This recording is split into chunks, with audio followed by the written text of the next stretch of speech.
Hola, ¿qué tal? ¿Cómo están? Espero que se encuentren bien allá en casa. Sean bienvenidos una vez más dentro de mi canal, en este caso en esta sección de un poco de Rincón de Lectura.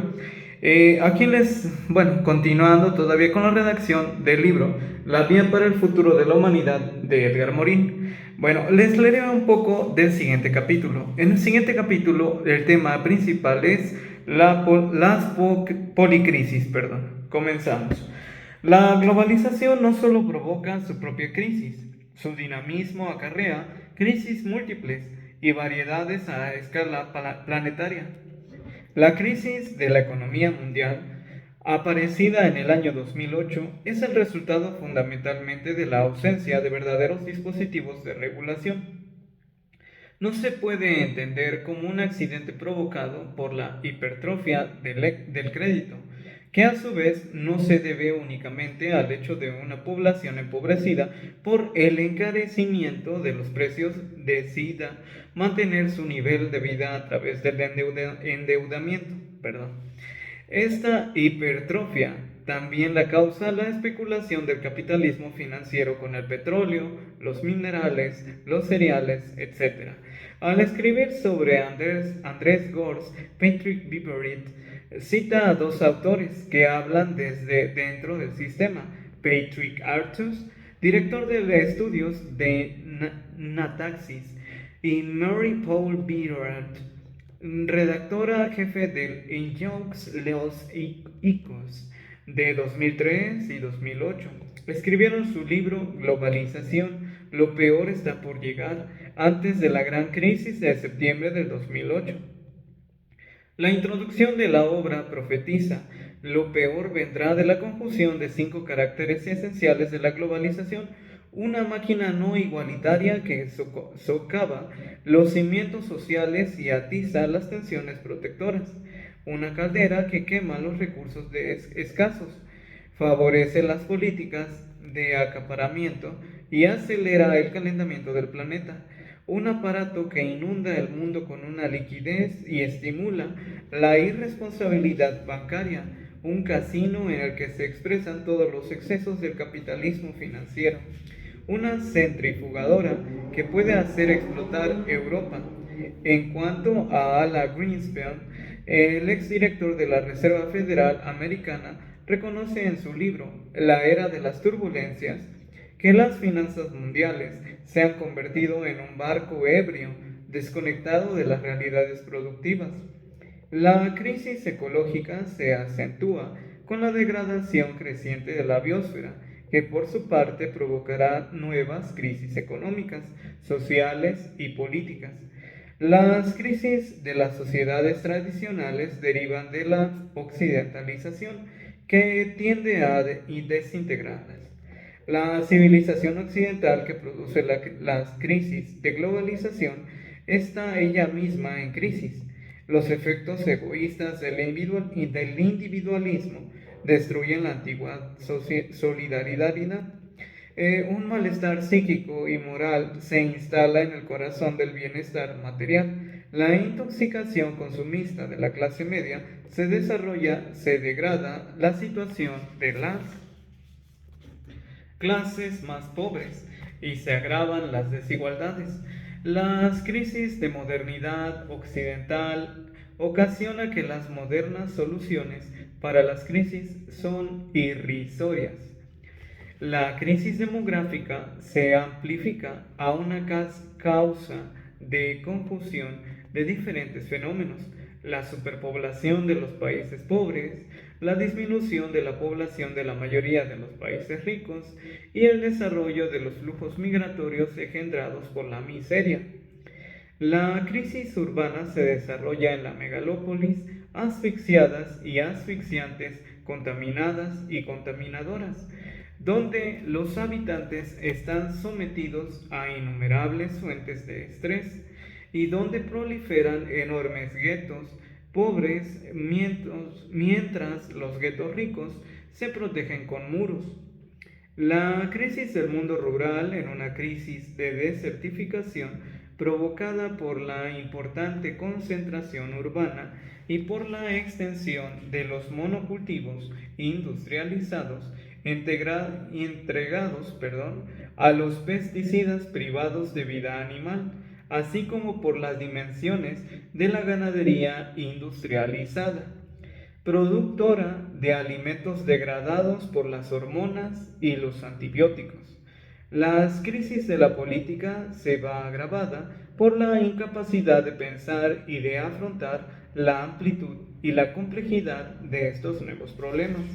Las religiones, que habían retrocedido gracias a los avances de la laicidad, están progresando en detrimento de esta última, pero también están en crisis, divididas entre corrientes modernistas e integristas, socavadas por conflictos modernos entre cultos enfrentados, mas incapaces que nunca de asumir sus principios de fraternidad universal.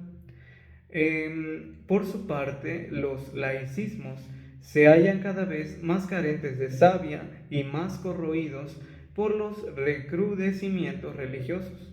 El humanismo universalista se descompone en aras de las identidades nacionales y religiosas, cuando aún no ha logrado convertirse en un humanismo planetario que respete al lazo indisoluble entre la unidad y la diversidad humana. El siguiente tema, en este caso, es la crisis del desarrollo.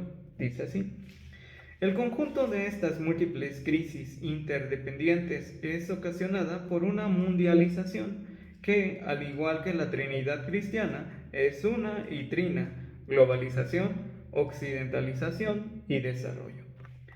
Mientras que la occidentalización se sobreentiende, el término desarrollo se ha convertido en la palabra clave que pone una etiqueta de solución y de progreso al complejo trinitario.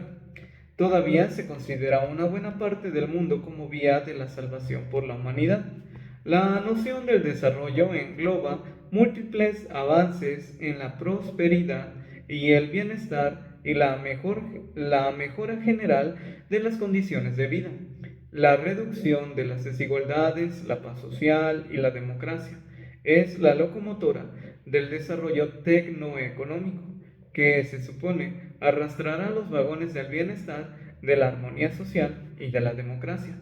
Pero, de hecho, el desarrollo tecnoeconómico es compatible con las dictaduras, en lo que van acompañadas de la esclavización de los trabajadores y de la represión policial, como fue el caso en Chile y en Brasil, y como lo demuestra el hiperdesarrollo actual de China. El crecimiento se concibe como el motor evidente e infalible del desarrollo, y el desarrollo como el motor evidente e infalible del crecimiento. Ambos términos son, a la vez, fin y medio uno del otro. Ahora bien, como dijo Kenneth Boulding, citado en el epígrafe, quien crea un crecimiento exponencial puede durar siempre un mundo finito, o es un loco o es un economista.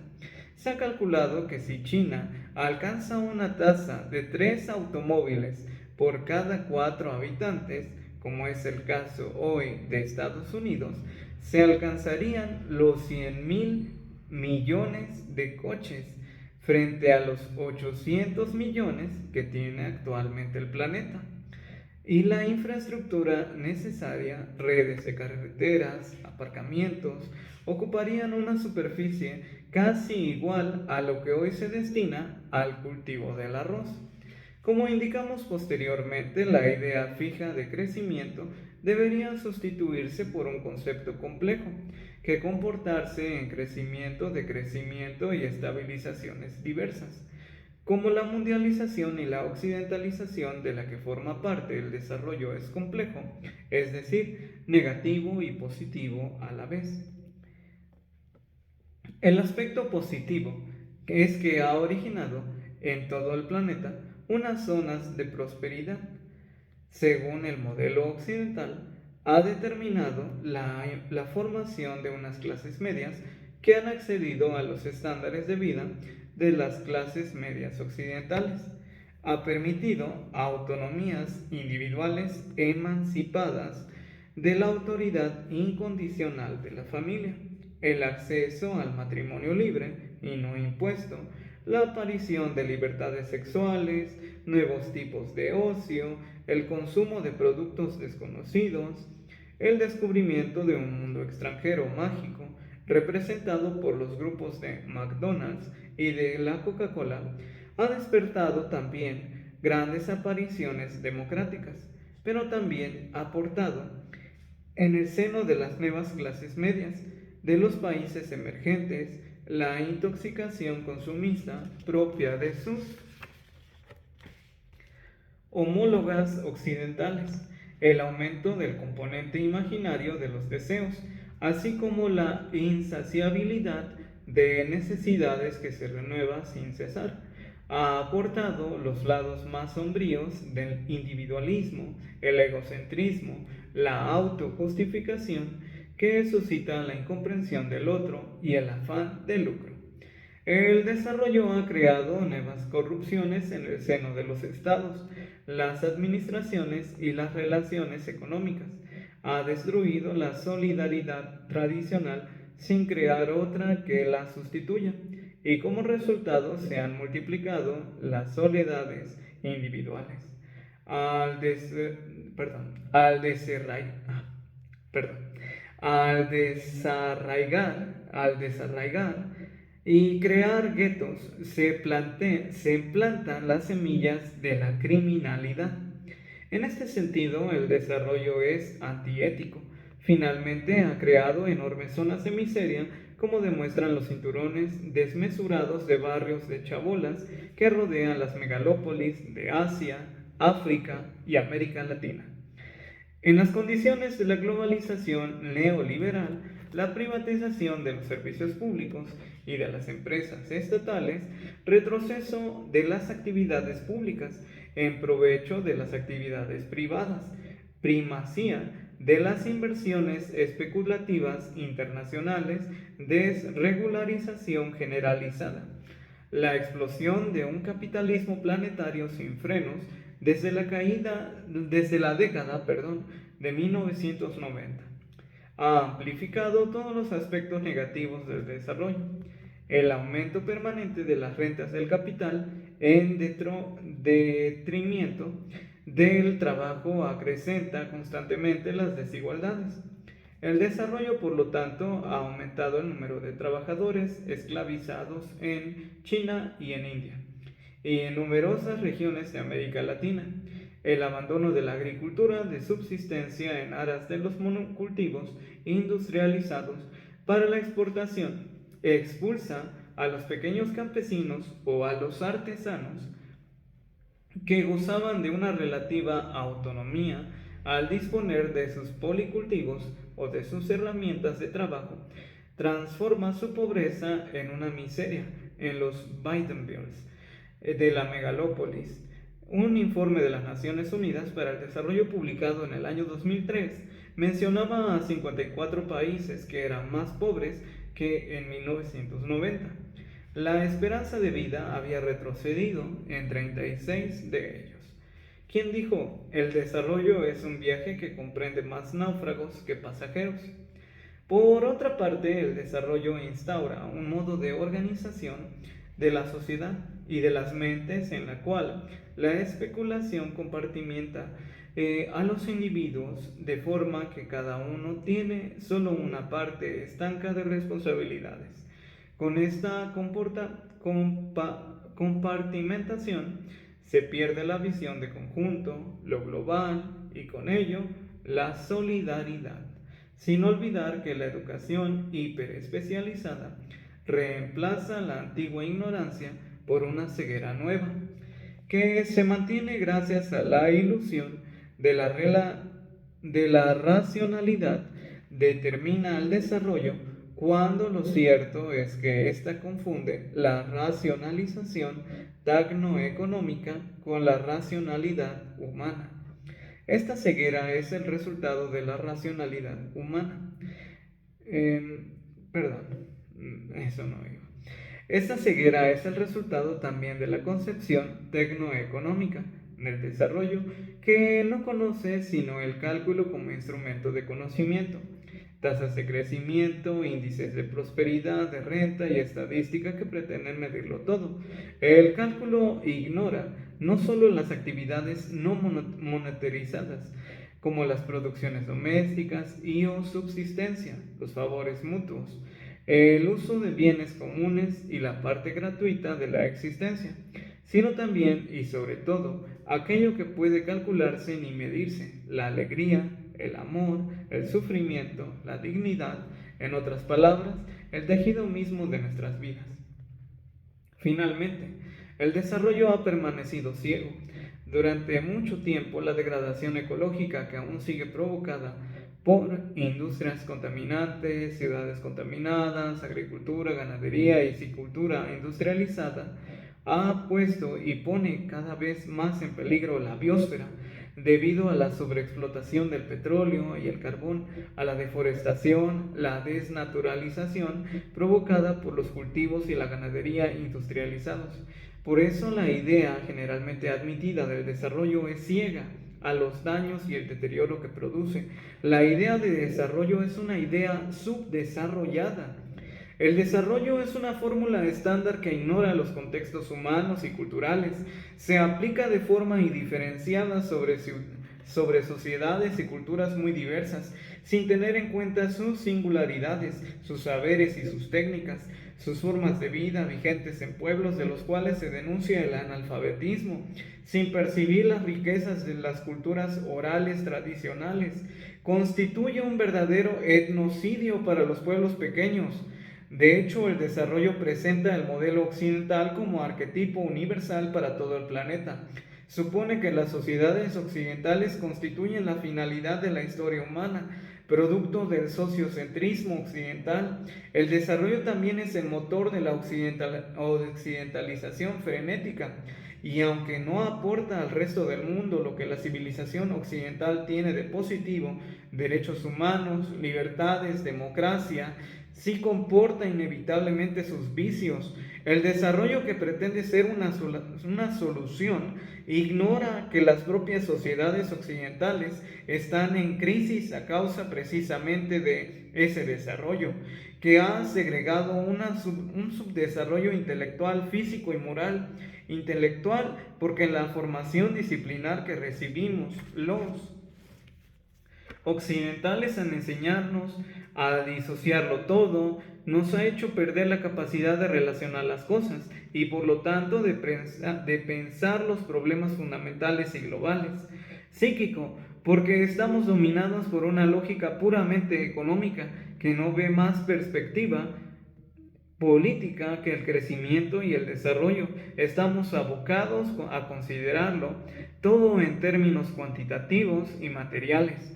Moral, porque el egocentrismo domina sobre la solidaridad. Además, la hiperespecialización, el hiperindividualismo y la falta de la sociedad desembocan el malestar incluso en el seno del confort material. Occidente siente un vacío y una carencia. Cada vez hay más espíritus desamparados que recurren a los psicoanalistas, a las psicoterapias, al yoga, al budismo zen, a los gurús, etc. Algunos tratan de encontrar en las culturas y las sabidurías de otros continentes remedios a la vacuidad creada por el carácter cuantitativo y competitivo de su existencia. Vivimos así en una sociedad en la que las soluciones que brindamos a los demás se han convertido en nuestros problemas. La toma de conciencia de la crisis del desarrollo se ha reflejado, aunque solo de forma parcial, insuficiente y limitada, en la problemática ecológica, lo cual ha conducido a atenuar la noción de desarrollo, añadiéndole el epíteto de sostenible, pero el núcleo duro persiste. La idea de sostenibilidad pretende que el desarrollo tenga en cuenta la salvaguarda de la biosfera y correlativamente las generaciones futuras. Dicha noción contiene una componente ética importante que, sin embargo, no mejora sustancialmente el concepto mismo de desarrollo, solo suaviza y dulcifica su apariencia. Finalmente, y puesto que el desarrollo, la occidentalización y la globalización son motores, se retroalimentan. Todas las crisis que hemos numerado pueden considerarse como componentes de una megacrisis que tiene tres caras inseparables: crisis de desarrollo, crisis de occidentalización y crisis de globalización. El hecho de que ese carácter complejo de la crisis planetaria sea generalmente ignorado indica que las multicrisis también es cognitiva. Y bueno, aquí les dejo estos sus capítulos. Espero verlos en el siguiente video. Por su atención, muchas gracias y adiós.